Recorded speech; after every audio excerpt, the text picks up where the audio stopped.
antum nih? Sehat semuanya? Sehatnya zahir dan batin? Masya Allah. Barakallahu fiikum. Taib. Kita mulai kembali ya. Al-hadithul khamis wa thalathun. Hadis yang ke-35. Hadis dari Abu Hurairah radhiyallahu anhu, dia mengatakan bahwa Rasulullah sallallahu alaihi wasallam telah bersabda, la tahasadu wa la tanajashu wa la tabaghadu wa la tadabaru wa la tadabaru. Apa kata Nabi alaihi salatu wasallam? Janganlah kalian saling dengki. Jangan kalian saling mendengki, hasad. Ya, hasad itu adanya di hati. Jangan kalian saling hasad. Dan jangan kalian melakukan jual beli dengan cara najis. Dan kita sudah jelaskan ya pada minggu yang lalu. Najis ini seperti apa? Ya, mirip seperti orang lelang ya. Lelang barang, tapi sebetulnya ini bukan perbuatan yang benar-benar lelang. Hanya bohong-bohongan saja. Satu orang mengatakan harganya 5.000. Yang lain 6.000, 7.000, 8.000, 10.000. Siapa yang paling tinggi, maka dialah yang akan membeli barang tersebut. Tetapi ini permainan, kong kali kong. Permainan saja, agar barang itu semakin mahal. Sebetulnya orang yang menaikkan barang itu tidak bermaksud untuk membeli. Tapi bermaksud supaya barang semakin mahal. Sehingga memotivasi orang lain untuk menaikkan lagi harga barang berikutnya. Ya. Ini bukan niat yang dari awal untuk membeli. Kalau lelang yang sebenarnya lelang, boleh. Barang dijual dengan cara lelang, siapa yang paling tinggi harganya, dialah yang dapat. Tapi kalau jual beli dengan cara najis ini adalah tidak ada niat untuk itu, tapi sengaja menaikkan barang, ya, dan sehingga orang lain pun naikin lagi supaya nanti mendapatkan harga yang paling tinggi. Untuk apa? Untuk menipu orang lain, untuk berbuat curang, ya, supaya harga semakin tinggi. Kemudian yang ketiga, wala tabaghadu, jangan kalian saling membenci.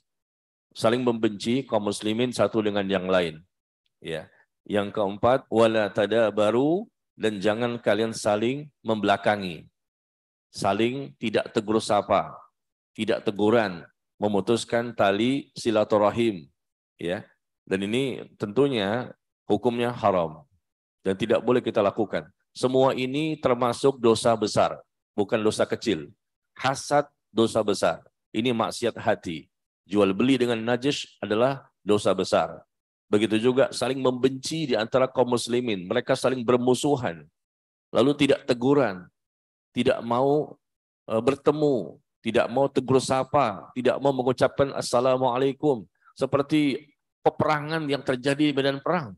Padahal sesama kaum muslimin. Ya. Jadi ini perbuatan yang terlarang dan ini akhlak yang tercela. Baik. Sekarang kita masuk kepada pembahasan berikutnya di hadis yang belum kita bahas pada pertemuan yang lalu. Sambungan hadisnya, Rasul mengatakan, wala yabi' ba'dukum ala bai'i bi ba'd. Janganlah sebagian kalian membeli barang yang sedang atau telah ditawar oleh orang lain.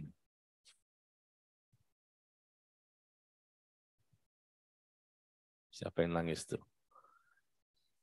Yang nangis anaknya atau ibunya? Ya. Janganlah sebagian kalian membeli barang yang sedang ditawar oleh orang lain. Atau telah ditawar. Barang ini sedang ditawar. Tiba-tiba kita datang untuk menawar juga. Nah, ini nggak boleh, hukumnya haram. Rasul melarang perbuatan seperti ini. Zalim kepada saudara kita sendiri. Ya, wala yabi' ba'dukum ala bai'i bi ba'd. Jangan kamu menawar, jangan kamu membeli. Janganlah sebagian kamu itu membeli barang yang sedang ditawar oleh orang lain. Kalau orang lain ini nggak jadi beli, baru kita maju sebagai pembeli.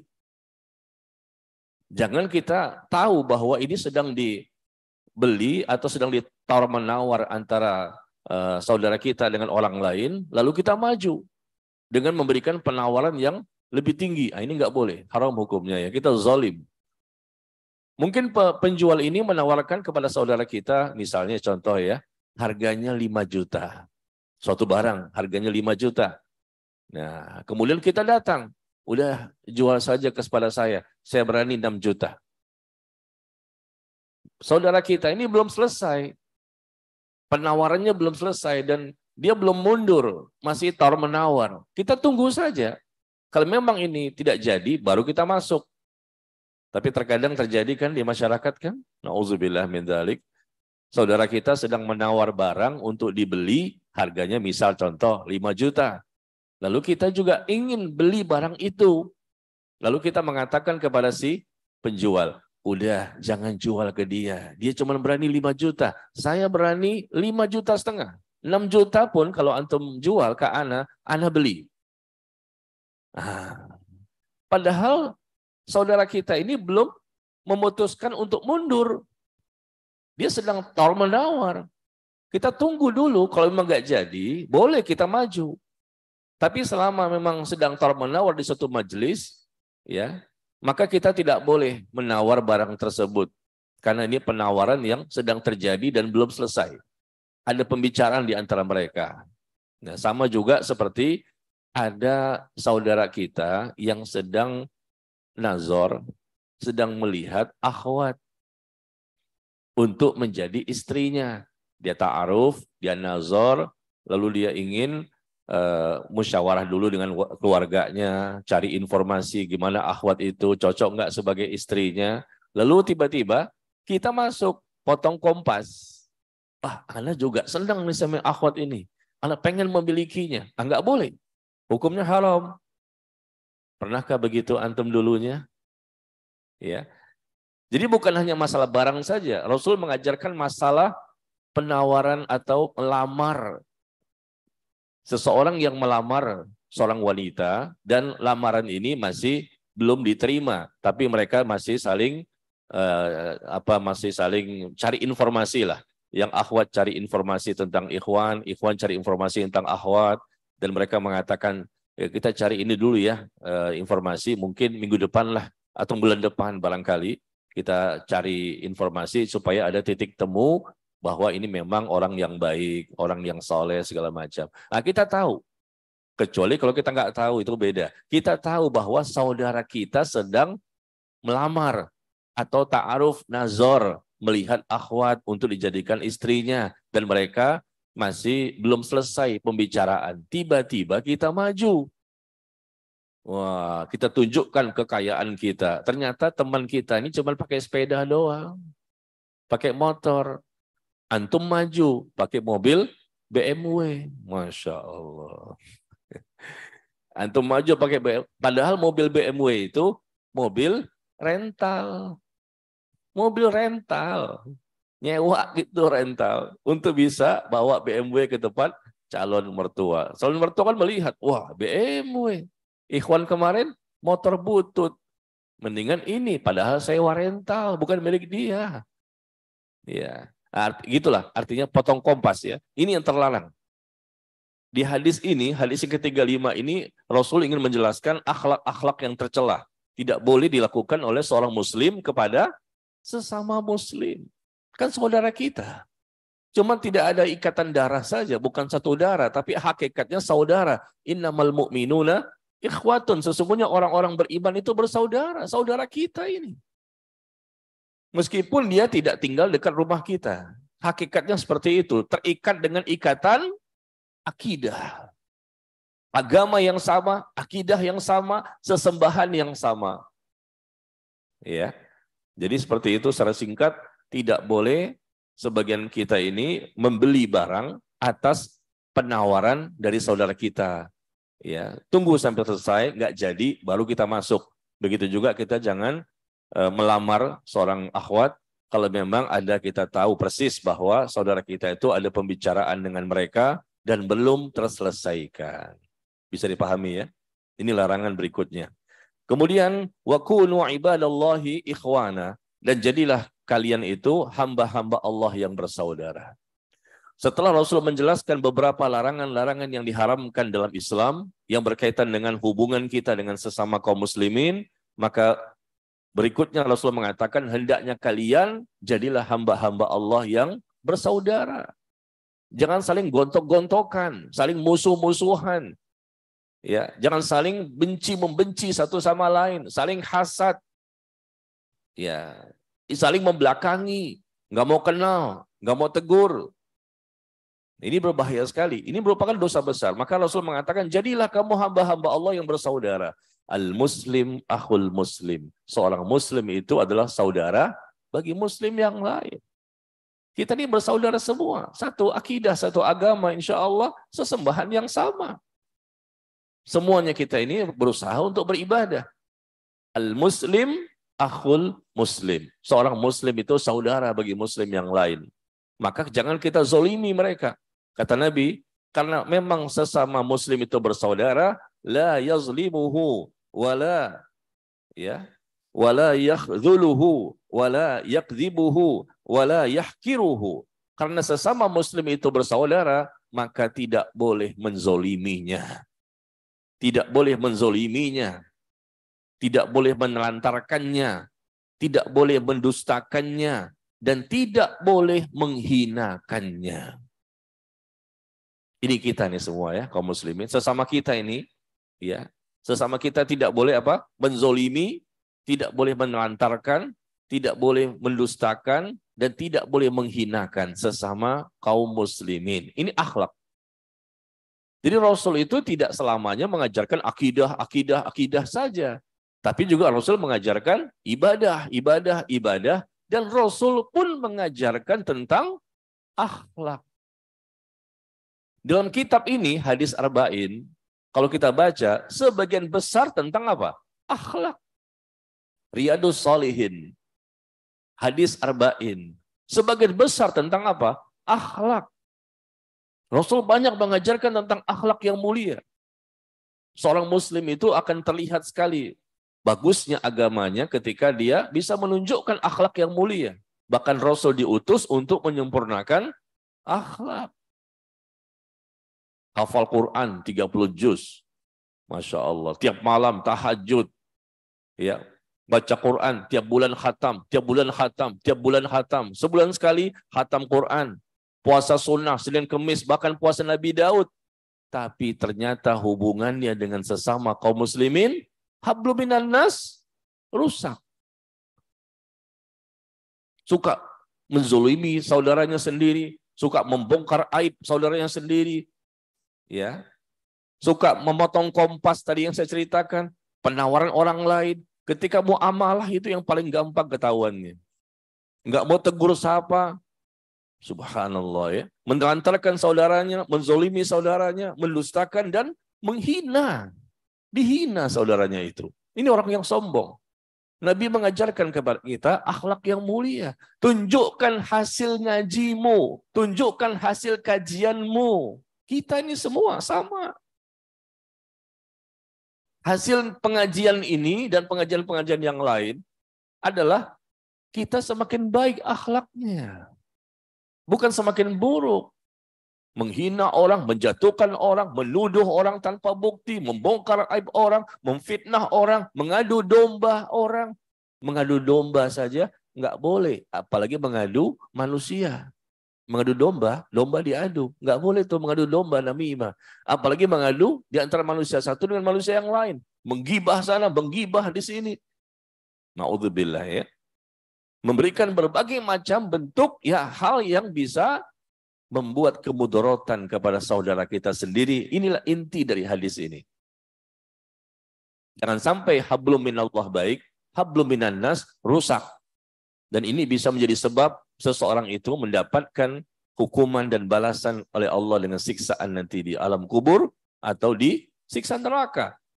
Bahkan Nabi menyebutkan dalam hadis ketika beliau mendengarkan ada dua penghuni kubur yang beliau dengar dengan izin Allah sedang disiksa. Yang dalam pandangan mereka berdua, ya, bahwa perbuatan yang mereka lakukan itu bukanlah perbuatan dosa besar. Padahal itu dosa besar.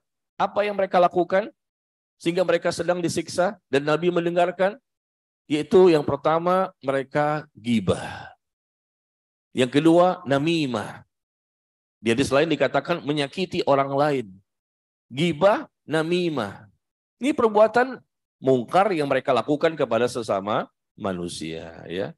Mari kita perbaiki akhlak kita, dan akhlak itu bisa baik. Kenapa? Karena hatinya bersih. Kenapa hasad, iri, dengki? Kenapa saling membenci? Kenapa saling membelakangi? Kenapa berbuat curang, menipu, berbohong, manipulasi data, dan lain-lain? Karena hatinya kotor, hatinya bermaksiat. Maksiatnya ada di hati, lalu teraplikasikan ke perbuatan zahir. Semakin bersih hati kita, insya Allah kita jauh dari hasad. Tidak mau kita iri dengki sama orang lain, kecuali kalau dalam perkara-perkara kebaikan. Perkara kebaikan boleh, kata Nabi, kita dengki. La hasada illa fitnatain. Tidak boleh hasad kecuali dalam dua perkara. Yaitu apa? Masalah seseorang yang Allah berikan dia harta, kemudian dia infakkan hartanya. Masya Allah, pagi, siang, sore, malam. Kita hasad. Hasad yang positif. Namanya ghibthah. Hasad yang positif namanya ghibthah. Itu boleh. Kita dengki, iri sama orang yang selalu menginfakkan hartanya. Masya Allah, kita kepengen seperti orang itu. Karena banyak pahalanya. Atau yang kedua, kata Nabi, orang yang Allah jadikan dia memiliki ilmu yang bermanfaat, ilmu yang benar, ilmu yang sahih. Allah ajarkan banyak ilmu kepadanya. Kemudian ilmu itu diamalkan olehnya dan diajarkan ke orang lain. Diamalkan olehnya, diajarkan lagi. Diamalkan olehnya, diajarkan lagi. Semakin banyak orang yang diajarkan. Kita kepengen seperti itu ya. Ilmunya banyak, bisa diamalkan dan bisa mendakwahkan. Nah, itu boleh. Hasad di situ. Karena memang tidak ada keinginan untuk supaya nikmat itu hilang. Biarkan nikmat itu ada pada orang tersebut, tapi saya kepengen nikmat itu ada juga pada diri saya. Kalau hasad beda. Hasad yang negatif. Kalau hasad yang negatif itu adalah kita inginkan nikmat yang dimiliki oleh orang lain hilang. Dan kalau bisa pindah kepada kita. Dan kalaupun tidak pindah kepada kita nggak apa-apa. Yang penting hilang. Orang itu nggak punya lagi kenikmatan. Ah, itu luar biasa itu. Hidupnya nggak tenang. Hidupnya nggak tenang. Hatinya gelisah, galau, bingung, resah, stres. Dengan nikmat yang dimiliki sama orang lain.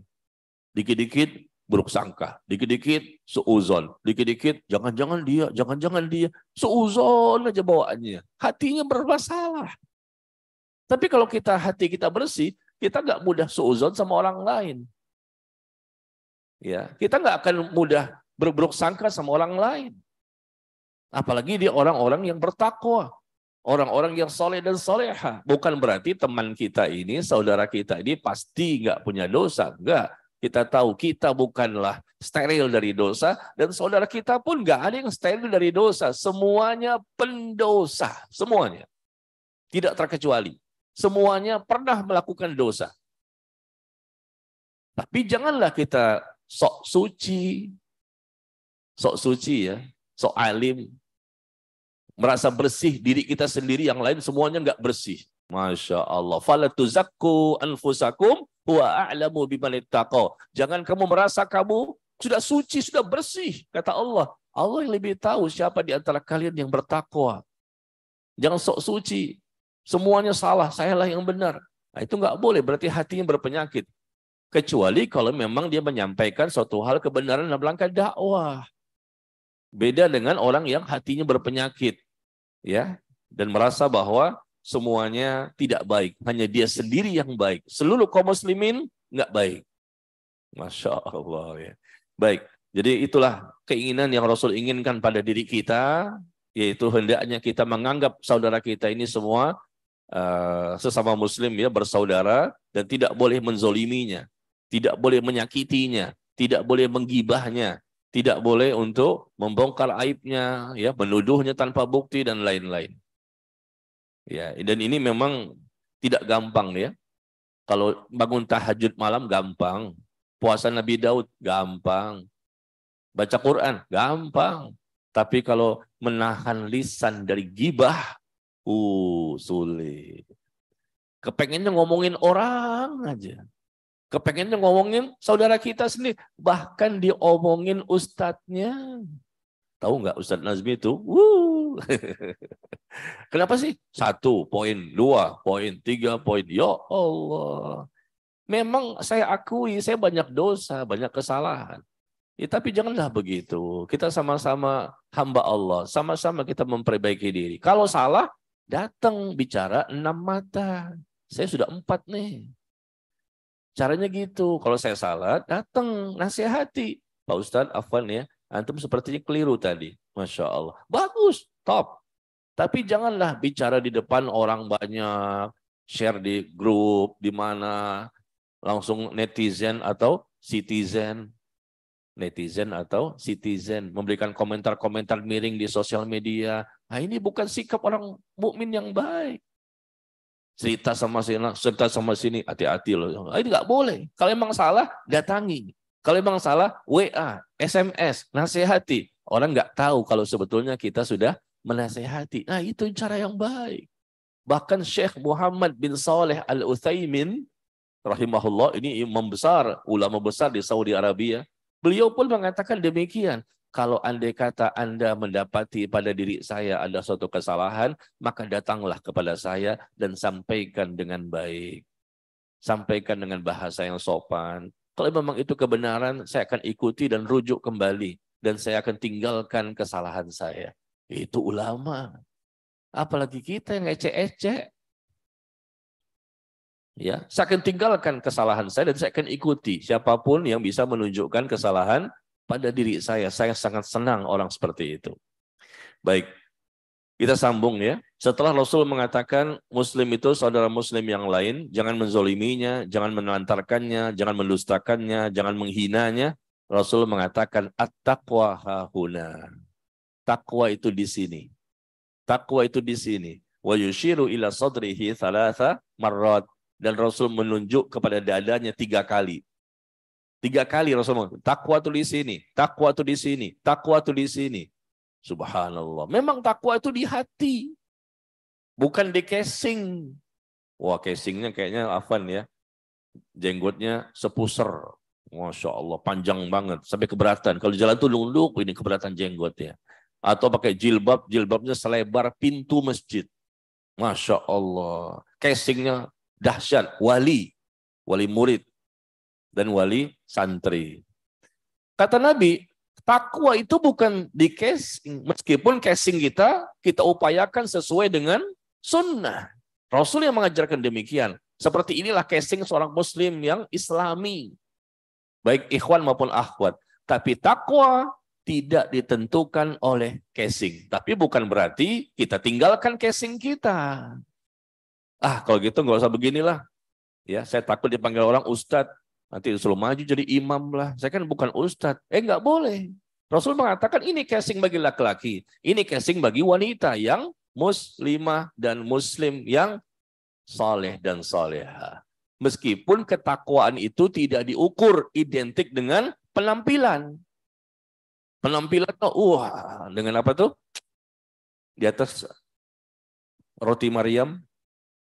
Sorban ya, kayak sorban itu kan kayak roti Maryam ya. Kalau Anda pernah makan roti Maryam, wah penampilannya, wah masya Allah. Bukan itu yang menentukan ketakwaan. Kata Nabi, takwa tuh di sini, takwa tuh di sini. Kenapa? Hati bertakwa, otomatis jasad pun akan bertakwa.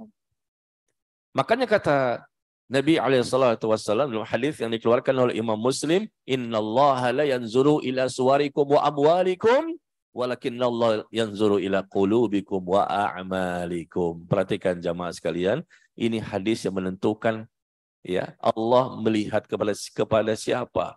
Kata Nabi SAW, sesungguhnya Allah tidak melihat kepada bentuk rupamu, jasadmu, cantik, jelek, hitam, putih, tinggi, rendah, hitam segala macam. Allah nggak melihat. Itu ciptaan Allah semua.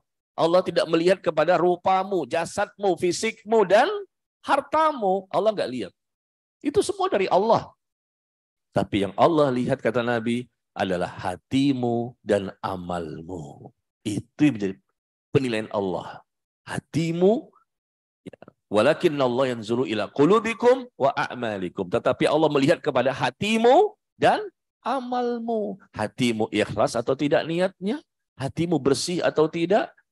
Dan amalmu sesuai dengan sunnah atau tidak? Ini menentukan nasib seseorang nanti di dunia sampai ke akhirat. Ya, jadi benar kata Nabi, takwa itu di sini. Artinya takwa itu di hati ketika dia punya hati yang bersih. Ketika hatinya bersih, otomatis dia takwa. Ketika bertakwa, otomatis jasadnya pun menjadi bertakwa.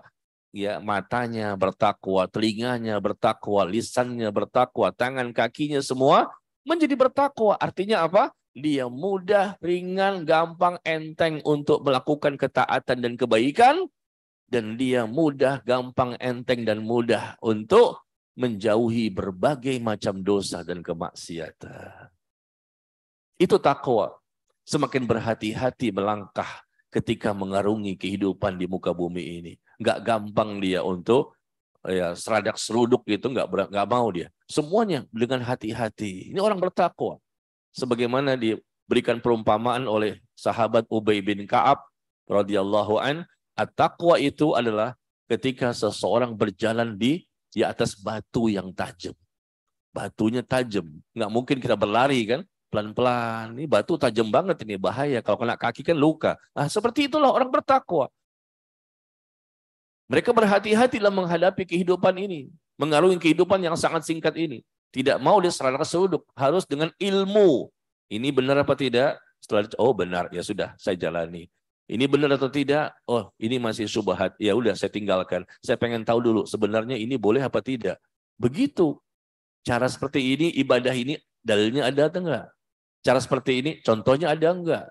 Cara seperti ini, tuntunannya ada enggak? Cara seperti ini memang diajarkan, didakwakan atau tidak? Itu orang bertakwa. Bukan main ikut sana, ikut sini. Kayak bunglon.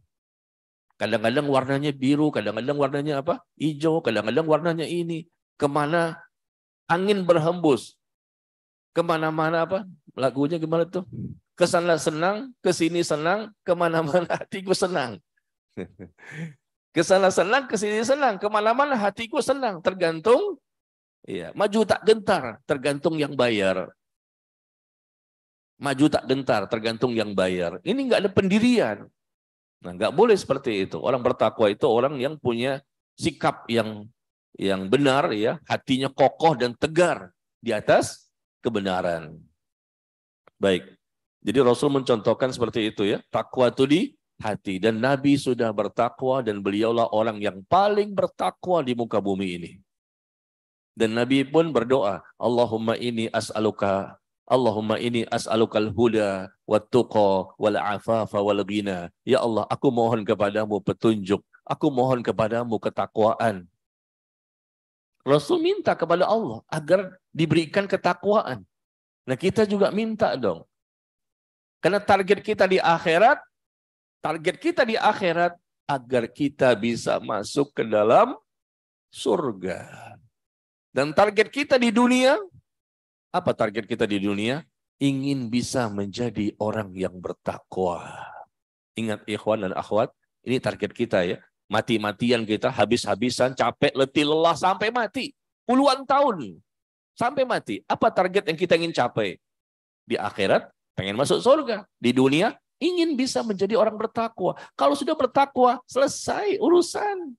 Pasti bahagia, pasti dibantu, diberikan solusi, jalan keluar. Pasti rumah tangganya sakinah, mawadah, warahmah. Insya Allah anak-anaknya soleh dan solehah.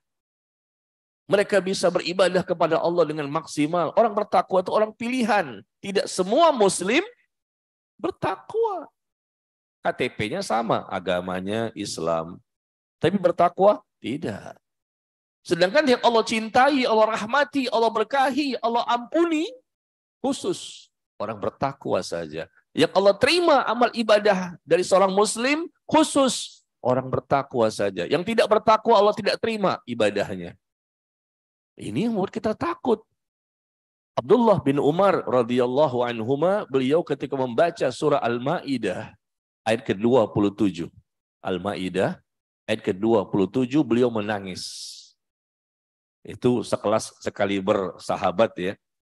Apa ayatnya? Innama yataqabbalallahu minal muttaqin. Sesungguhnya Allah hanya menerima amal yang dilakukan oleh orang yang bertakwa saja.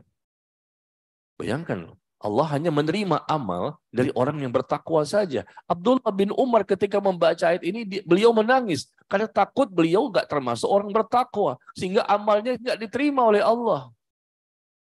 Ya kita tahulah Abdullah bin Umar, Masya Allah, radhiyallahu anhuma, yang Rasul memberikan pujian kepadanya. Orang yang setiap malam bangun malam. Bahkan menghidupkan sebagian besar malam untuk mendekatkan diri kepada Allah.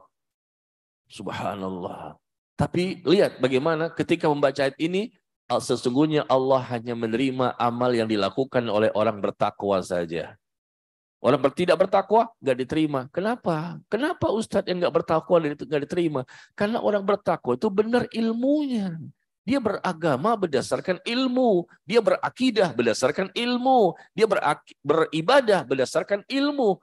Semuanya berdasarkan ilmu yang benar, yang sahih. Kembali rujuk kepada Al-Quran dan Sunnah. Nggak sembarangan. Bukan ikut-ikut sana, ikut sini. Agama-agamaan, Islam-Islaman. Enggak. Di mana ada makanan, situlah dia ngaji. Nah, mulai ke situ deh. Ada makanan enggak? Ngikut, situlah dia ngaji. Enggak ada makanan, enggak mau ngaji, enggak ada makanan, enggak enak. Nah, ini enggak berkah ilmunya. Mohon maaf ya, nggak nyindir nih, cuma nyinggung. Ya. Kita datang kemari karena Allah, bukan karena yang lain. Ya. Nah jadi, kenapa orang bertakwa itu diterima? Karena ilmunya benar. Yang kedua, amalnya benar. Yang ketiga, imannya benar. Jadi benar semua. Iman benar, ilmu benar, amal benar. Wajar dong kalau Allah terima amal ibadah mereka. Wajar dong kalau Allah cinta kepada mereka. Wajar dong kalau Allah ampuni, berkahi hidup mereka. Dunia bahagia, senang. Di akhirat apalagi. Maka target kita nih di dunia jamaah sekalian. Ingin menjadi orang bertakwa. Kejar ketakwaan ini. Sampai kapan? Sampai mati. Orang bertakwa pasti matinya husnul khotimah. Cuma kita nggak tahu. Nggak boleh ya kita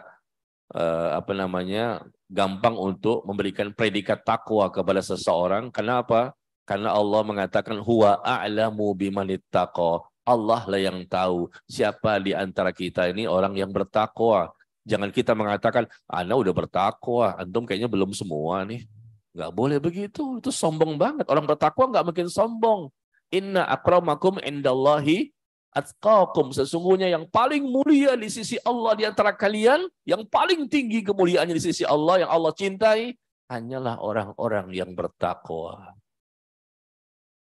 Makanya sebagai bekal kehidupan sebelum datangnya malaikatul maut untuk mencabut nyawa, Allah berikan pesan kepada kita, ya ayyuhalladzina amanu taqullaha haqqa tuqatih wa la tamutunna illa wa antum muslimun. Wahai orang-orang yang beriman, bertakwalah kamu kepada Allah dengan sebenar-benarnya takwa. Waduh, berat kan? Bertakwa kamu kepada Allah dengan sebenar-benarnya takwa. Artinya takwa itu istiqomah. Istiqomah dalam ketakwaan. Jangan-jangan kamu mati melainkan sebagai seorang muslim. Mungkin bisa jadi kita takwa 1 hari doang. Besoknya udah nggak takwa lagi. Seminggu saja, sebulan saja. Habis itu nggak takwa lagi. Iman turun. Begitu duit banyak nih, ordernya banyak, fulus masuk, iman naik. Begitu ordernya susah, aset mulai menipis, iman turun. Jadi iman naik dan turun tergantung fulus. Banyak nih order nih, banyak masukan nih. Penghasilan kita per bulan, per minggu, per hari banyak. Maka rajin ke masjid. Begitu sedikit omset, sedikit ya pemasukan nggak kelihatan. Kemana sih fulan kok nggak ada di masjid? Itu lagi susah di rumah dia. Kenapa? Penghasilannya berkurang. Masya Allah. Jadi iman itu naik dan turun tergantung dunia yang dia dapatkan. Ini berarti ciri khas orang muslim munafik. Muslim munafik begitu. Kalau dunianya bagus, senang dia, rajin, datang ke majelis ilmu. Yang nyindir lah gini. Bukan nyindir, ya, antum jangan tersinggung. Kita sama-sama menasehati ya. Termasuk ustadznya juga, wah banyak banget kesalahannya. Iya, ketika datang ini banyak duit, datanglah ke majelis ilmu. Tapi ketika uangnya lagi cekak, lagi bingung ini, mulailah kemana? Nah, nggak ada, kelihatan sekali, 2 kali, 3 kali. Lama-lama bablas. The end, selamat tinggal ya. Assalamualaikum. Nggak ngaji lagi. Itu terjadi. Terjadi ikhwan. Fitnah itu banyak di masyarakat. Semakin antum makan uang haram, semakin antum makan nafkah-nafkah yang haram, hati semakin keras dan semakin sulit untuk datang ke majelis ilmu. Demi Allah itu terjadi di pengajian kita. Terjadi di pengajian kita. Ikhwan yang sering ngaji dulunya, ini nggak ada di sini ya. Ngaji sama anak terus bertahun-tahun, tiba-tiba blank. Sampai hari ini nggak pernah ngaji lagi. Ternyata dia kena fitnah. Karena sudah bilang, antum jangan kerja di situ. Itu kerja di situ banyak fitnahnya. Banyak uang amplop-amplop yang tidak jelas. Manipulasi data, masukin ke komputer. Ya, lapornya ada kerjaan. Padahal nggak ada kerjaan, nanti duitnya turun. Duitnya turun, bagi-bagi. Ada yang bilang, antum keluar dari situ. Enggak juga keluar-keluar. Sampai hari ini. Betul, enggak keluar. Uang-uang haram yang didapatkan. Akhirnya enggak ngaji. Sama sekali. Kesini pun maupun ke tempat yang lain. Nah itu. Gara-gara nafkah yang haram dia dapatkan, ya akhirnya dia menjadi keras hatinya. Dan keinginan untuk menjadi orang yang taat, susah. Bahkan kecenderungan untuk melakukan dosa-dosa yang lain lebih besar. Sekali makan makanan haram, sekali makan nafkah-nafkah yang haram dengan dicari dengan cara menipu, berbohong, tidak amanah, berkhianat, ingkar janji, dusta. Nah, akhirnya keterusan untuk melakukan dosa-dosa berikutnya. Dan itu hukuman dari Allah. Allah tidak timpakan dia hukuman gempa bumi, tsunami, gunung berapi, banjir bandang, masih sehat dia. Tapi Allah hukum dia dengan hukuman. Balasan dari dosa adalah dosa. Allah biarkan dia melakukan dosa berikutnya. Itu hukuman yang lebih menakutkan sebetulnya. Wa jazaa'u sayyi'ah sayyi'atum mithluha. Balasan dari dosa, kata Allah, adalah dosa berikutnya. Allah biarkan dia melakukan dosa berikutnya. Allah nggak jaga dia. Dibiarkan dia sesat, dia terkena syubhat, dia makan makanan dari nafkah yang haram, Allah biarkan dia melakukan lagi dosa-dosa besar yang lain. Bahkan bisa jadi lebih besar dibandingkan dosa sebelumnya. Itu ya. Allah sebutkan itu di surah Asy-Syura, surah ke-42, ayat yang ke-40. Ya, surah ke-42, ayat ke-40. Hati-hati kita ya. Jangan merasa kita ini nggak dibalas oleh Allah, nggak dihukum. Tenang, aman, merasa aman dari siksaan Allah, merasa aman dari hukuman Allah. Padahal bisa jadi kita sedang berjalan ini menuju atau sedang berjalan bersama dengan hukuman Allah yang tanpa kita sadari. Allah menghukum seorang hambanya dengan cara Allah biarkan dia melakukan dosa berikutnya. Ya, itu hukuman, salah satu hukuman. Hukuman itu banyak yang Allah berikan kepada hambanya. Tapi ini salah satu. Tanpa dia sadari sebetulnya dia sedang dihukum. Dan kata Imam Ibnul Jauzi rahimahullah, beliau mengatakan hukuman yang paling besar kepada seorang hamba adalah hamba itu tidak sadar kalau dia sedang dihukum. Dia nggak sadar. Kalau dia sedang dihukum, dia nggak sadar. Padahal sedang dihukum dia oleh Allah, dia nggak sadar. Dia merasa baik-baik saja. Ya, naudzubillah min dzalik.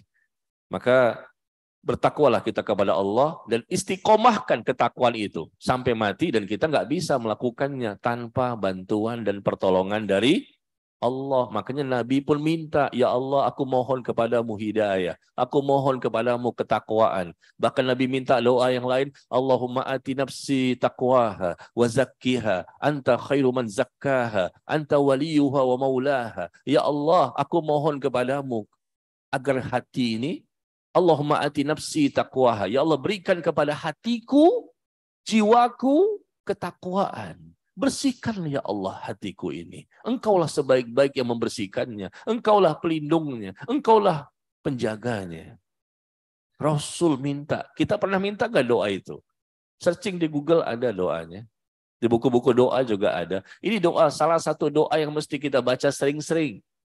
Karena target kita di dunia menjadi bertakwa. Maka ketakwaan itu nggak bisa kita dapatkan kalau mengandalkan diri kita sendiri. Tapi kita minta kepada Allah sambil kita berusaha ikhtiar secara maksimal sebagai manusia. Allahumma ati nafsi taqwaha wa zakkiha anta khairul man zakkaha anta waliyuha wa maulaha. Ya Allah, berikan kepada hatiku ketakwaan, karena takwa itu di sini. Kata Nabi, at-taqwa hahuna, at-taqwa hahuna, at-taqwa hahuna. Takwa itu di sini. 3 kali Nabi menyebutkan takwa itu di sini, di hati.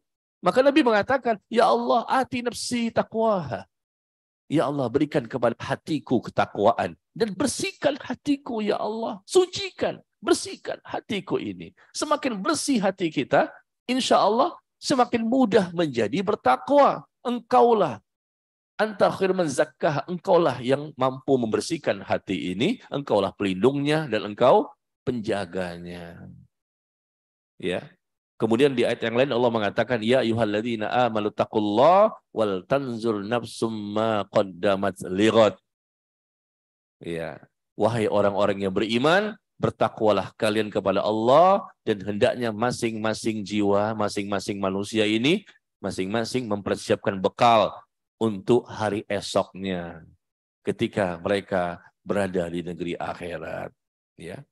Berkali-kali banyak ayat Allah menyebutkan tentang wahai orang yang beriman, bertakwa kepada Allah, bertakwalah kepada Allah, bertakwalah kepada Allah agar kamu beruntung, agar kamu sukses, agar kamu begini. Maka target kita di dunia ingin menjadi orang bertakwa, dan tidak bisa menjadi orang bertakwa kecuali dengan izin Allah dan tentunya dengan sebab. Apa sebabnya? Sebabnya karena hatinya bersih. Akhirnya dia bisa ikhlas niatnya ketika melakukan amal saleh. Niatnya senantiasa ikhlas, tidak ada riya, tidak ada sum'ah, tidak ada ujub, tidak ada sombong. Dan amalnya saleh, amal saleh, amal yang baik. Amal yang baik berarti sesuai dengan sunnah Nabi, ajaran Nabi yang murni dari Nabi kita yang mulia, Nabi Muhammad sallallahu alaihi wasallam. Pasti itu. Ya. Niatnya pasti ikhlas dan amalnya pasti sesuai sunnah. Kalau sudah ikhlas niatnya, amalnya sesuai sunnah, lalu kemudian dia outputnya adalah menjadi akhlak yang mulia, dan kemudian dia bisa untuk istiqomah. Istiqomah itu susah kecuali hanya bisa dilakukan oleh orang yang bertakwa saja. Kalau tidak bertakwa, nggak bisa istiqomah. Kalau nggak bertakwa, nggak bisa sabar. Kalau nggak istiqomah, nggak bisa bersyukur. Kalau nggak istiqomah, nggak bisa kita melakukan berbagai macam ketaatan. Takwa ini menjadikan orang tua nantap, dahsyat ibadahnya, kekuatan hatinya, kekuatan imannya.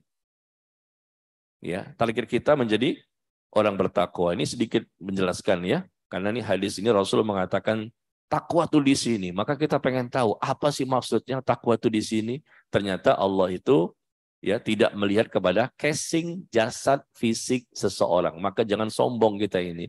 Barangkali mohon maaf di antara kita ada yang fisiknya, casingnya Masya Allah ya.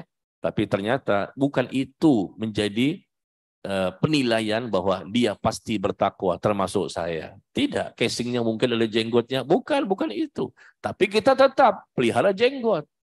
Jangan, nggak usah lah. Nanti saya ini lagi, saya cukur saja. Jangan. Karena Rasul menyuruh kaum muslimin bagi laki-laki untuk memelihara jenggot dan memotong kumis. Ya, kumis jangan melebihi bibir bagian atas, digunting ya ikhwan, digunting. Jangan antum ngomong kita bingung, bibirnya mana tuh? Antum ngomong orang bingung, bibirnya ada nggak sih? Kenapa?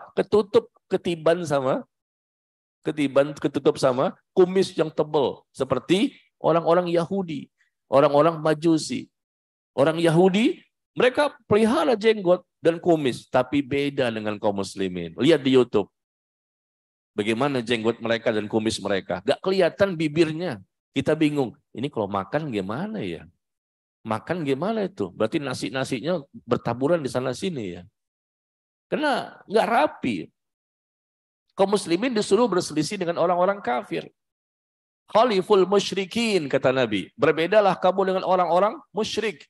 Berbedalah kamu dengan orang-orang Yahudi dan Nasrani. Berbedalah kamu dengan orang-orang Majusi. Peliharalah jenggot kalau ada. Dan rapikan kumis. Dirapikan, digunting. Jangan melebihi bibir bagian atas. Itu untuk laki-laki. Untuk perempuan nggak boleh. Kalau perempuan jenggotan, ya wajib untuk dibersihkan semuanya. Ya, pernah loh. Ada wanita-wanita yang di Arab sana mungkin ya kita pernah lihat dia pakai cadar ya pas lewat dia buka cadarnya kita kaget perempuan tapi jenggotan kumisan mungkin karena hormon ya di sana mungkin karena sering makan daging mungkin sering minum madu atau yang mungkin karena keturunan kali ada wanita yang seperti itu maka mereka harus cukur ya makanya pernah ditangkap sama polisi di Masjidil Haram. Pernah ditangkap. Dianggap nih laki-laki yang menyamar sebagai wanita. Dia pakai cadar. Pas dibuka, jenggotnya ada, kumisnya ada. Ditangkap sama polisi. Kenapa? Oh, laki-laki menyamar. Dia masuk ke ruang wanita. Karena ada ruang khusus untuk akhwat. Nggak boleh ikhwan masuk situ. Tapi dia ada di situ, ketahuan, ketangkap. Ternyata setelah dicek, memang perempuan. Kelaminnya perempuan. Tapi penampilannya seperti laki-laki, maka dia pakai cadar. Pas kebuka cadarnya, kelihatan orang polisi. Ikhwan nyamar sebagai akhwat. Ditangkap. Tapi diperiksa, ternyata kelaminnya perempuan. Ya, ini jarang-jarang terjadi, tapi pernah terjadi seperti itu ya. Baik, kita lanjutkan sedikit lagi. Takwa itu di sini, maksudnya di dada, di hati, dan Rasul mengucapkan 3 kali, bihasbi mri'in minasyarr ayah kira akhul muslim. Ya, cukuplah seseorang itu dikatakan memiliki keburukan ketika dia menghina saudaranya yang muslim. Itu suatu keburukan bagi dia. Cukuplah seseorang itu dikatakan buruk, jelek ketika dia menghina saudaranya sendiri. Dia hancurkan kehormatannya, dia bunuh karakternya. Dia hancurkan ya segala kebaikan-kebaikannya. Luar biasa ini. Apalagi menjelang pemilu ya. Pemilu masih lama sebetulnya ya. Tapi sekarang udah main hancur-hancuran nih. Ya, main hancur-hancurkan lawan-lawannya, dijelekkan sesama kaum muslimin. Ya Allah, cuman kedudukan apa sih, jabatan berapa tahun, di akhirat nanti jadi penyesalan. Karena bisa jadi banyak dosa nanti dilakukan. Tapi diperebutkan dengan cara dihancurkan kehormatan, jadi buruk-burukkan, dicari-cari aibnya. Nggak ada dapat aibnya. Nah, dituduh tuh aja, tuduh dengan dusta-dusta. Berani mereka buat seperti itu. Ini rata-rata muslim munafik. Kalau kita baca sosial media, menakutkan. Setiap hari, ya Anda kan baca. Kalau antum kan nggak baca. Antum kan di rumah, kalau nggak Quran, hadis, Quran, hadis, Quran, hadis. Kalau Anda kan baca, tuh Google baca berita-beritanya. Jadi beda ya level kita ya. Memang level antum agak tinggi banget lah. Ya, kalau Anda kan baru merangkak nih mencoba menjadi seorang muslim yang baik. Ya. Jadi tidak boleh kita menghina ya. Bisa jadi dia lebih mulia di sisi Allah dibandingkan diri kita. Mungkin nggak terkenal, orangnya biasa-biasa aja, nggak pernah ada di YouTube, boro-boro di YouTube. Ya, biasa-biasa saja, pakaiannya sederhana, tapi kalau dia berdoa kepada Allah, langsung Allah kabulkan doanya. Dia bertakwa. Seandainya dia berdoa kepada Allah, dia bersumpah atas nama Allah, langsung Allah ijabah doanya. Penampilannya biasa saja. Dia datang, orang nggak kenal, dia pergi, orang nggak cari, biasa-biasa saja. Kalau melamar anak orang, mungkin ditolak. Ini nggak ada mobilnya, motor juga nggak ada, kemana-mana jalan kaki. Tapi dalam pandangan Allah, bisa jadi dialah orang bertakwa, bukan kita. Ada orang yang terkenal, populer, ya, penampilannya wah, hartanya banyak, orang memuji-muji, orang menghormati, orang memuliakan dia. Itu kan manusia. Tapi dalam pandangan Allah, dia nggak ada apa-apanya. Tapi ada orang yang miskin barangkali. Dia miskin, orang nggak kenal dia. Tapi dia ikhlas. Dia tawakal. Dia zuhud. Dia waro. Hatinya bersih. Dia selalu senantiasa mendekatkan diri kepada Allah. Yang namanya ibadah itu, ibadah wajib dan ibadah yang sunnah. Itu sudah menjadi sehari-hari pekerjaannya. Dan dosa-dosa banyak sekali dia jauhi. Tapi orang nggak kenal siapa dia. Tidak terkenal di bumi, tapi terkenal di langit. Malaikat tahu siapa orang ini. Tapi kita nggak tahu. Biasa-biasa saja. Kalau ngomong biasa saja gitu. Tapi sebetulnya dia orang bertakwa. Biasa terkadang ada orang bertakwa yang ketahuan. Mungkin prediksi kita. Kuat prediksi, sepertinya dia orang bertakwa. Prediksi kita. Tapi terkadang ada orang bertakwa kita nggak kenal. Kita nggak tahu. Hanya Allah dan malaikatnya yang mengetahuinya. Baik. Sambungan hadis berikutnya adalah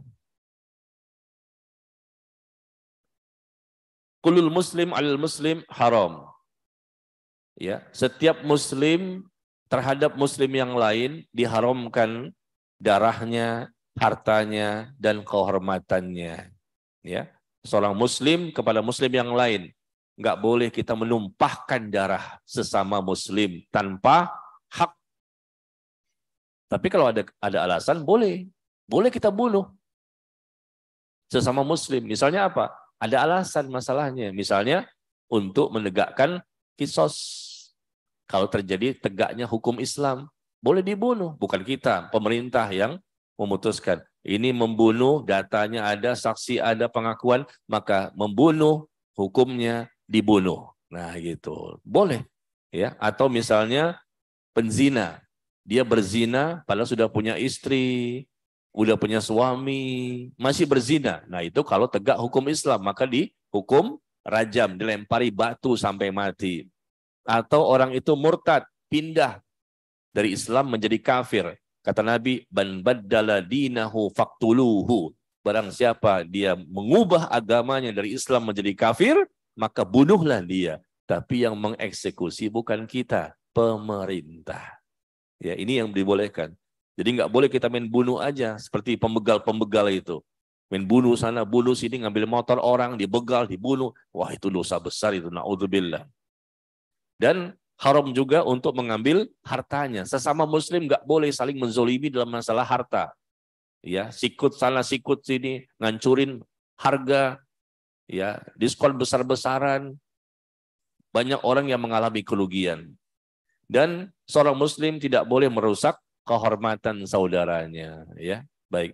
Inilah yang kita inginkan menyelesaikan hadis yang ke-35 dan sepertinya nggak keburu ya membahas hadis yang ke-36. Ya, karena memang agak panjang penjelasannya dan kita pun sudah agak malam ya. Tapi barangkali nanti insya Allah di Rabu depan kita bahas hadis yang ke-36 ya. Dan sampai di sini ada pertanyaan? Barangkali.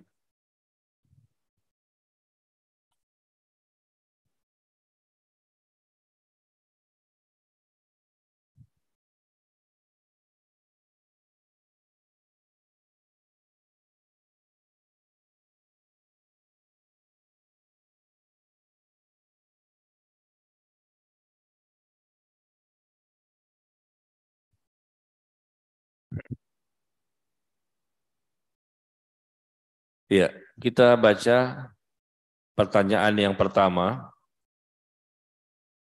Ini sepertinya pertanyaan dari akhwat di belakangnya. Apakah jika suami pulang kerja lalu menceritakan tentang keluh kesahnya, sharing kepada istri mengenai pekerjaan, mengenai rekan kerja ataupun atasannya termasuk dalam ghibah? Ya. Jadi suami pulang kerja nih, berkeluh kesah.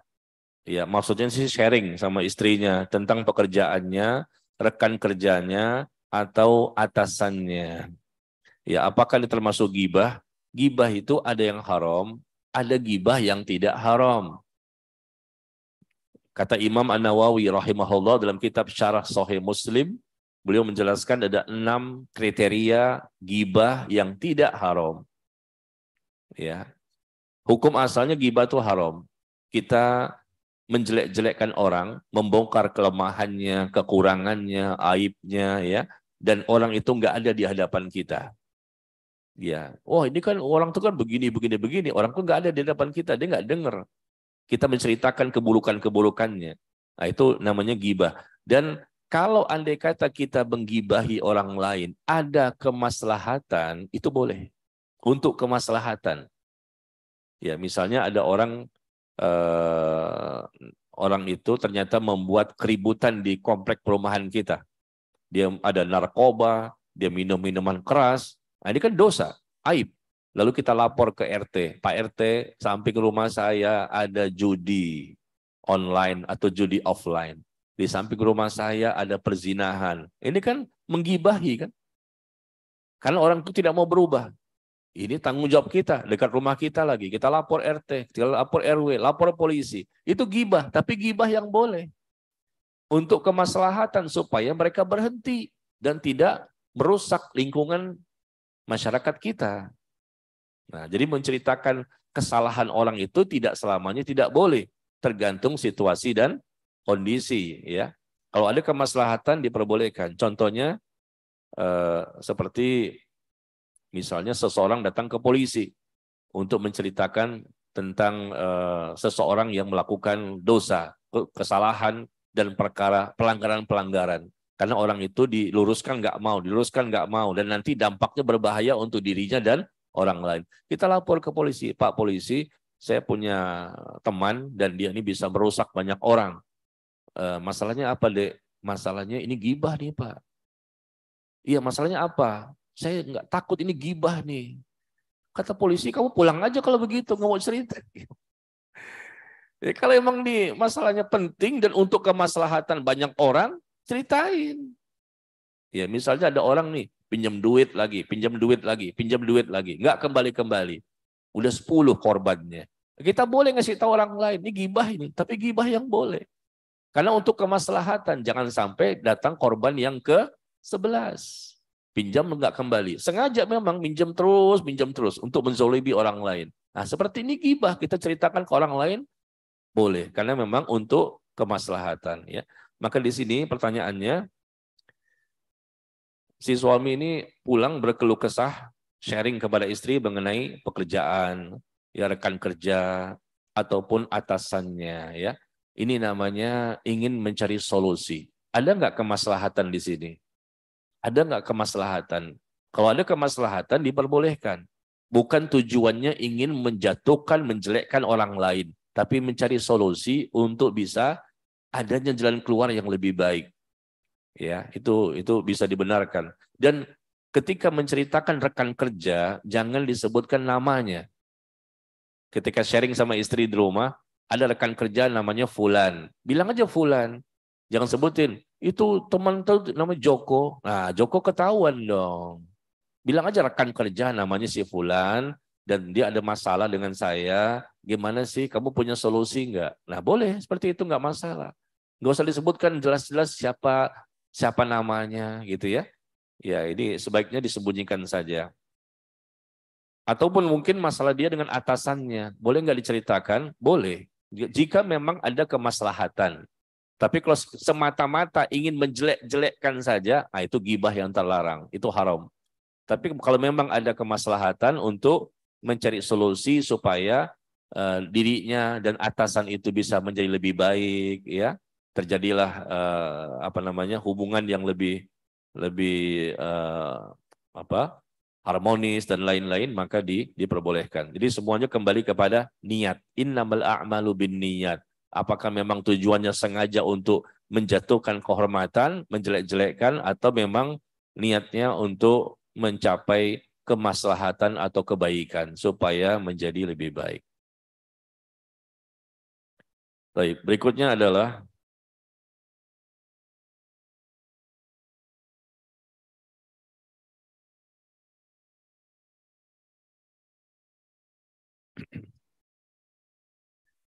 Ustadz, Ana mau bertanya mengenai tawassul. Ada sebagian teman Ana mengatakan bahwa tawassul itu boleh dilakukan terhadap kuburan-kuburan wali. Datang ke kuburan-kuburan, bertawassul kepada penghuni kubur. Karena menurutnya wali-wali itu tidak mati, tapi hidup di sisi Allah dan mendengarkan doa-doa permohonan umat. Bagaimana penjelasan soal ini, Ustadz? Bertawassul itu ada yang diperbolehkan, ada tawassul yang tidak diperbolehkan. Ya, ada tawassul yang sesuai syariat, ada tawassul yang tidak sesuai dengan syariat. Bertawassul itu artinya adalah upaya untuk mendekatkan diri kepada Allah sedekat-dekatnya. Ya, dengan berbagai macam cara seperti kita beramal soleh. Kita beramal soleh kan ya untuk mendekatkan diri kepada Allah, memperbanyak amal soleh. Kita bertawassul menjadikan itu sebagai sebab supaya kita bisa semakin dekat kepada Allah. Atau kita berdoa. Ketika berdoa kita membaca selawat. Selawat itu sebagai tawassul. Ya. Atau kita menyebut nama-nama Allah, ya Hayyu ya Qayyum, ya Dzal Jalali wal Ikram. Kita bertawassul dengan menyebut-nyebut nama Allah dalam doa-doa kita, ya. Itu diperbolehkan. Tetapi berkaitan dengan ini, mendatangi kuburan-kuburan yang dianggapnya wali. Ya, dan mengatakan wali-wali itu tidak mati tapi hidup. Yang hidup itu bukan wali saja, semua orang yang mati itu hidup. Bukan wali-wali saja, tapi hidupnya bukan di dunia, hidupnya di alam lain. Kan di sana ada nikmat kubur, ada siksa kubur, kan hidup. Yang nikmat kubur hidup, yang siksa kubur hidup. Tapi bukan hidup di kuburan. Bukan hidup di kuburan, kita gali lagi, betul-betul mati, diem aja. Atau mungkin jasadnya udah nggak ada. Ya. Jadi semua orang itu hidup. Tapi hidupnya bukan di dunia, bukan wali-wali saja. Jangan terlalu berlebihan lah. Semua manusia hidup. Orang kafir pun hidup. Tapi di alam lain. Di sana mereka hidup mendapatkan siksa kubur. Karena untuk mendapatkan siksa kubur butuh hidup.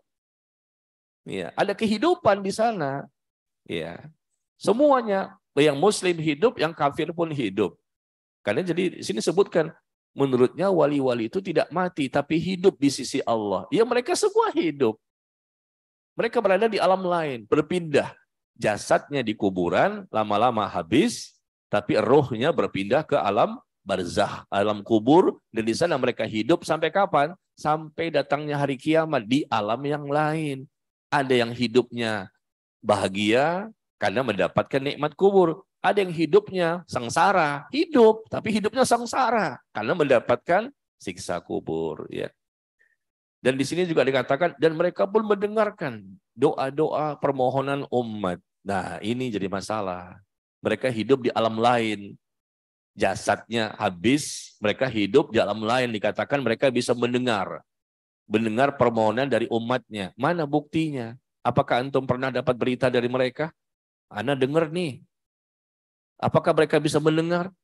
Kata Allah, coba lihat di surah Fatir. Surah Fatir ayat 13 dan 14. Surah Fatir surah ke-35, ayat yang ke-13 dan 14. In tad'uuhum falayastajibu lakum. Ya. Jika kamu menyeru mereka, berdoa, memanggil-manggil orang yang lagi wali tadi, dipanggil-panggil namanya, wahai kiai ini, wahai wali ini, dipanggil-panggil. Kata Allah, in tad'uuhum, jika kamu menyeru mereka, mereka tidak bisa mendengar. Dan kalaupun mereka bisa mendengar, kata Allah, mereka gak bisa mengijabah permohonanmu. Gimana ini? Ini masalah gaib. Masalah gaib gak bisa kita bicara tanpa dalil. In tad'uuhum falayastajibu lakum. Walau sami'u mastajabu lakum. Wa yaumal qiyamah yakfuruna bisyirkikum wa la yunabbi'uka mithlu khabir. Kata Allah tabaraka wa taala, jika kamu menyeru mereka, orang-orang yang sudah mati, mereka nggak bisa mendengar seruanmu. Dia hidup di alam yang lain, tapi nggak dengar apa yang kamu minta kepada mereka. Dan kalaupun, kata Allah, walau sami'u mastajabu lakum. Kalaupun mereka ini orang yang sudah mati bisa mendengar, andai kata, mereka nggak bisa mengijabah doamu. Karena yang mengijabah bukan mereka, tapi Allah. Mereka bukan pencipta, mereka bukan Tuhan. Nah, ya. Jadi kita harus jelaskan bahwa orang-orang yang sudah mati itu mereka hidup memang benar, semuanya hidup di alam yang lain. Tapi kalau masalah mendengar, selalu mendengar kapanpun. Nah, itu nggak ada dalilnya. Memang mereka bisa mendengar pada waktu-waktu tertentu. Kapan? Contohnya ketika disebutkan di hadis yang dikeluarkan oleh Imam Bukhari dan Imam Muslim, ketika mayat dimasukkan ke liang lahat, kemudian ditutup, dan yang ngantarnya pulang. Nah, begitu mereka pulang, maka si mayit, kata Nabi nih, mendengar suara sendal-sendal orang yang mengantarkannya pulang. Si mayit tadi bisa mendengar suara-suara sendal. Ini masalah gaib, tapi kata Nabi yang mengatakan, kita imani. Hanya itu saja penjelasan yang ada. Tidak ada penjelasan bahwa mayit itu bisa mendengarkan kapanpun waktunya, dimanapun, nggak ada penjelasan. Jadi kalau memang ada penjelasan pada saat itu, ya memang kita imani. Rasul mengatakan mayit itu bisa mendengar suara langkah-langkah sendal, orang yang mengantarkan itu, yang menimbunnya, masukin kilang lahat, selesai semua kan pulang semua tuh. Biasanya kan mereka pakai sendal. Nah, sendal-sendal itu terdengar oleh si mayit. Ya, sampai di situ yang kita dapatkan informasinya. Tapi nggak ada informasi kalau setelah itu setahun kemudian, 5 tahun kemudian, 100 tahun kemudian, mereka selalu mendengar. Nggak ada penjelasan dari hadis-hadis yang sahih. Ya, apalagi kita baca tadi di surah Fatir, in tad'auhum. Ya, ini berkaitan dengan para penghuni kubur. Kalau jika kau menyeru mereka, mereka nggak bisa mendengar seruanmu, kata Allah. Dan kalaupun mereka bisa mendengar, mereka tidak bisa mengijabah permohonanmu dari doa-doa yang kau panjatkan kepada mereka. Ya, nah, tawassul dilihat dulu. Tawassulnya apakah dia menjadikan orang yang menjadi penghuni kubur ini tempat meminta doa selain Allah. Kalau seperti itu maksudnya, maka syirik besar. Pelakunya keluar dari Islam. Andai kata seperti itu. Yaitu dia minta-minta, wahai wali tolonglah saya, wahai wali tolonglah saya, bantulah saya. Bukan minta kepada Allah. Doa ini ibadah. Ternyata ibadah doanya minta kepada penghuni kubur. Jatuh kepada perbuatan syirik besar. Membatalkan keislaman. Karena doanya bukan minta kepada Allah, tapi melalui bukan minta kepada Allah, tapi betul-betul hanya kepada penghuni kubur tadi. Dan itu ada. Bukunya pun dijual di pasaran. Wahai wali ini, bantulah saya, mudahkanlah urusan saya, ya, berikanlah saya jalan keluar. Mintanya betul-betul ke dia, minta doanya. Ya Allah, bukan kepada Allah. Nah, itu model yang pertama, jelas-jelas.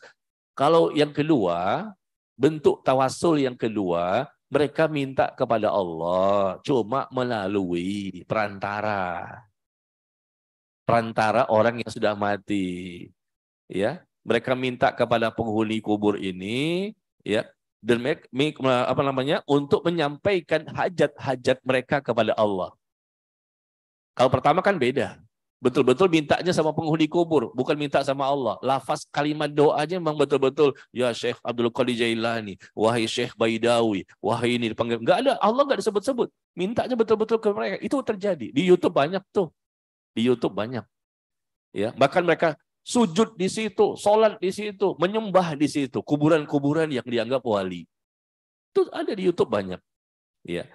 Nah, model kedua yaitu mereka minta kepada Allah cuma melalui perantara orang yang sudah mati tadi. Nah, yang kedua ini pun jangan kita lakukan.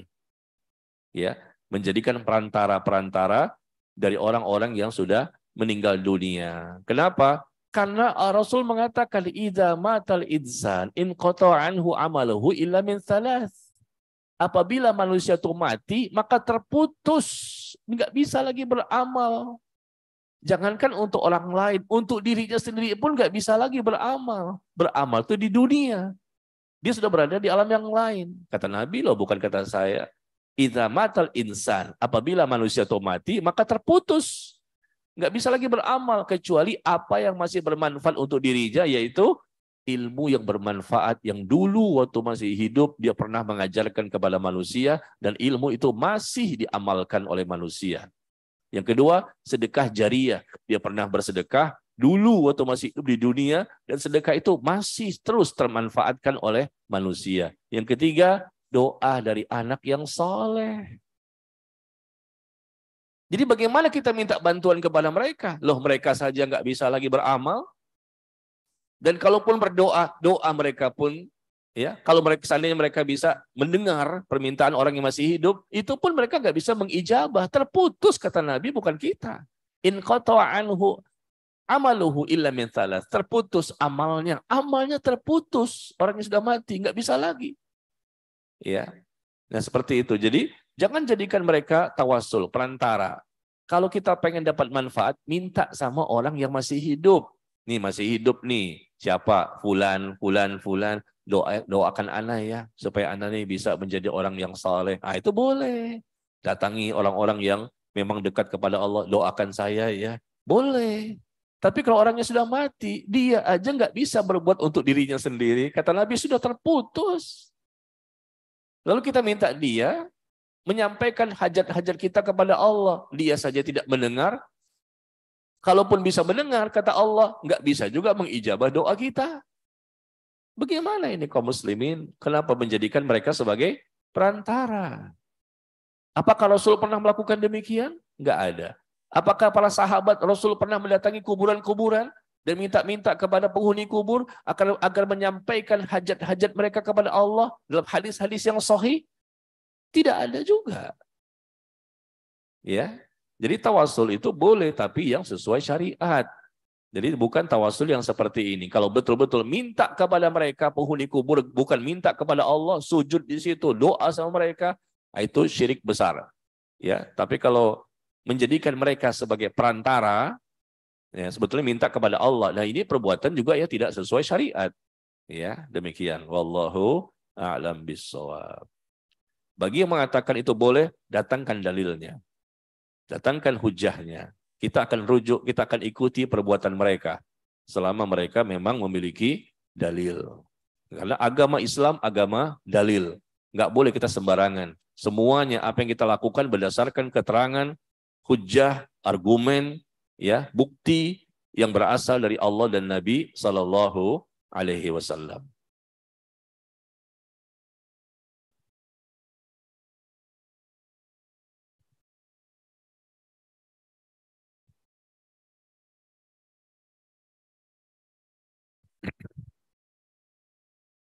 Ya, jam 9 ya. Satu lagi deh, terakhir. Pak Ustadz, saya pendosa. Sama dong. Saya juga pendosa. Tetapi saya tetap beribadah. Sama, saya juga ibadah. Sama kita, jadi nanyanya apa nih? Sama-sama pendosa juga, sama-sama ibadah juga. Saya tetap beribadah, Pak Ustadz, kepada Rabbul Alamin. Masya Allah. Ketika beribadah, ya. Dan selalu beristighfar atas dosa saya dan dosa muslim yang lain.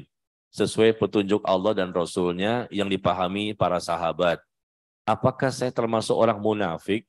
Kenapa? Karena kadangkala bersikap baik di depan orang umum, tetapi ketika sendiri, hati ini jauh dari sabar. Nah, ini pertanyaannya ternyata ya. Di depan orang lain,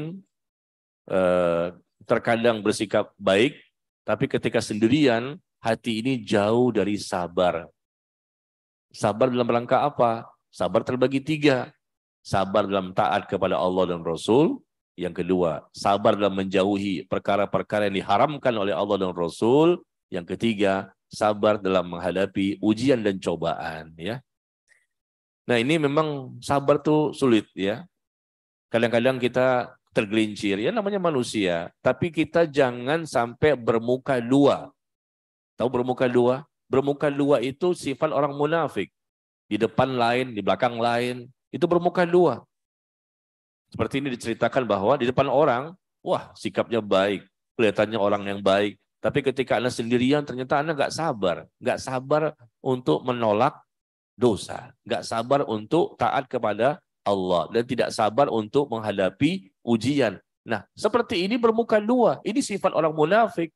Di depan lain, di belakang lain. Hati-hati ya, kita jangan sampai seperti ini. Ya, namanya manusia pasti tergelincir pernah. Namanya jatuh bangun lagi. Biasa, kita mencoba terus menjadi lebih baik. Tapi nggak boleh kita bisa seperti ini terus-menerus. Depan baik, belakang jelek. Depan baik, belakang jelek. Nah, ini kan sifat munafik yang terus-menerus melakukan perbuatan ini, bukan sekali. Dan kondisi seperti ini bisa membinasakan seseorang nanti di akhirat. Bukankah Nabi mengatakan la a'lamanna aqwaman min ummati ya'tuna yaumal qiyamah bihasanatin ka'amthali jibali tihama bidha. Dalam hadis yang dikeluarkan oleh Imam Ibnu Majah dan Imam At-Tabrani, hadis dari sahabat Thauban radhiyallahu an. Nabi mengatakan, dengarkan ya, ikhwan dan akhwat, la a'lamanna, sungguh aku mengetahui, kata Nabi alaihi salatu wassalam, umatku yang datang nanti pada hari kiamat membawa begitu banyak kebaikan-kebaikan dari pahala-pahala yang mereka lakukan, dan kebaikannya bagaikan gunung putih, gunung Tihamah yang berwarna putih. Ini perumpamaan. Aku tahu dari kalangan umatku ini nanti ada yang datang pada hari kiamat membawa begitu banyak pahala-pahala kebaikan bagaikan gunung Tihamah yang berwarna putih. Kemudian Allah jadikan semua kebaikan itu bagaikan debu yang berterbangan. Na'udzubillah min dzalik. Wa ja'alahu Allahu haba'an mantsura. Allah jadikan semua kebaikan-kebaikan kayak gunung begitu banyak. Dia sholat, dia puasa, dia zakat, dia taklim segala macam. Tapi semuanya nanti di akhirat, kata Nabi, Allah jadikan semuanya bagaikan debu yang berterbangan, nggak bermanfaat. Maka Thauban yang meriwayatkan hadis ini bertanya, ya Rasulullah, sifhum lana wa jallihim lana, anakuna minhum wa nahnu lana alam. Ya Rasulullah, sifatkan kepada kami siapa mereka ini. Jelaskan kepada kami sifat-sifat mereka. Karena kami takut kalau kami seperti mereka, padahal kami nggak sadar. Kami juga termasuk bagian dari umatmu yang itu. Bayangkan, sahabat kan paling banyak melakukan kebaikan. Banyak sekali pahala yang mereka lakukan. Mereka umat terbaik. Manusia terbaik di muka bumi setelah Rasulullah, ya mereka. Dan mereka takut, ya Rasulullah, sifhum lana wa jallihim lana. Sifatkan kepada kami. Jelaskan tentang tanda-tanda mereka kepada kami agar kami jangan seperti mereka, sedangkan kami nggak tahu. Maka Rasul pun bersabda kepada sahabat, amma innakum ikhwanukum, adapun mereka adalah saudara-saudara kalian, kaum muslimin juga. Walakin ya, mereka adalah saudara-saudara kalian juga yang juga wa ya'khuduna min al-lail kama ta'khudun, mereka sering bangun malam sebagaimana kalian bangun malam. Wah, Rasul menggambarkan ini umatnya ini begitu banyak ibadahnya. Seperti kalian, para sahabat. Kalian bangun malam, mereka juga bangun malam. Tetapi mereka adalah kaum, walakinnahum qaumun. Tetapi mereka adalah kaum yang apabila mereka sedang bersendirian, nggak ada orang, nggak sepi, maka mereka pun menerjang apa yang Allah larang untuk dilakukan. Di depan beda, di belakang beda. Bunglon, munafik. Di depan begini, di belakang begini. Terus begitu, di depan begini, belakang begini. Ya. Kata Nabi, idza khalau bimaharimihillah intahakuha. Apabila mereka sedang sendirian, sepi, nggak ada orang, nggak ada orang, maka mereka pun melakukan perbuatan-perbuatan yang haram. Di depan orang, luar biasa. Tapi begitu sedang sendirian, beda. Nah, sebab ini menjadikan seluruh amal kebaikannya selama di dunia, Allah hapus bagaikan debu yang berterbangan. Hati-hati kita ini. Ya, di depan orang, nggak boleh nih, haram nih. Wah, luar biasa nih ikhwan. Nggak boleh nih, nggak boleh nih, nggak boleh. Tegas sekali, tegas. Begitu sendirian di kamar, buka deh. Wah, cantik bener nih akhwat. Buka handphone, film porno nih. Nonton deh yang terbuka auratnya. Cari ini, cari, kan gak ada orang. Di mobil sendirian, di kamar sendirian, di kantor sendirian. Ketika gak ada orang, dia melakukan kemungkaran, bahkan rutinitas, kebiasaan dia. Na'udzubillah min dzalik. Dan Rasul memberikan ancaman, ini hadis yang luar biasa. Waja'alahu Allahu haba'an mantsura. Allah jadikan amal-amal itu bagaikan debu yang berterbangan. Kita tahu dalam Al-Quran, yang Allah jadikan debu berterbangan itu amal orang kafir. Jelas. Di surah Al-Furqan ya. Al-Furqan surah ke-25 ayat yang ke-23. Kalau tidak salah ya. Allah jadikan amal-amal orang kafir itu bagaikan debu yang berterbangan, nggak bermanfaat. Nanti di akhirat semua kebaikan-kebaikan yang mereka lakukan selama di dunia nggak bermanfaat. Itu orang kafir. Al-Furqan 23. Ya, tapi ini kan bukan orang kafir, kata Nabi. Ya tu la a'lamanna aqwaman min ummati. Aku tahu, benar-benar tahu, kata Nabi, yaitu adanya umatku yang akan datang nanti pada hari kiamat membawa begitu banyak kebaikan bagaikan gunung Tihamah yang berwarna putih. Berarti umat Islam, bukan orang kafir. Tapi dijadikan juga amalnya bagaikan debu yang berterbangan, nggak bermanfaat. Habis capek, letih, lelahnya selama di dunia. Na'udzubillah, nas'alullah salama wal afiyah. Ternyata apa sih sebabnya ini? Bingung juga kan? Sahabat aja bertanya, takut mereka. Wah, jangan-jangan kita nih. Sebabnya apa ini? Sifhum lana ya Allah. Berikan kepada kami informasinya. Tanda-tandanya seperti apa? Kami takut jangan-jangan kami seperti mereka nanti. Kata Nabi, lah. Mereka saudara kalian, bukan kalian. Wah, sahabat nggak mungkin begitu. Sahabat itu depan belakang sama. Mereka bukan munafik, mereka mukmin yang bertakwa. Tapi memang Rasul menjelaskan ada muslim yang seperti ini. Kayak bunglon, depan begini, belakang begini, depan begini, ingin menyelamatkan diri. Ke sini baik.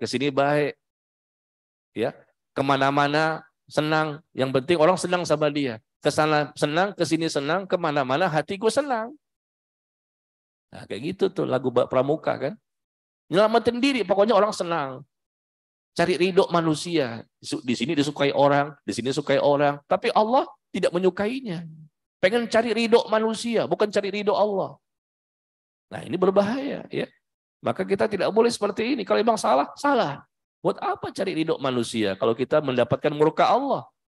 Yang penting ridho Allah, bukan ridhonya manusia. Ya. Jadi seperti itu.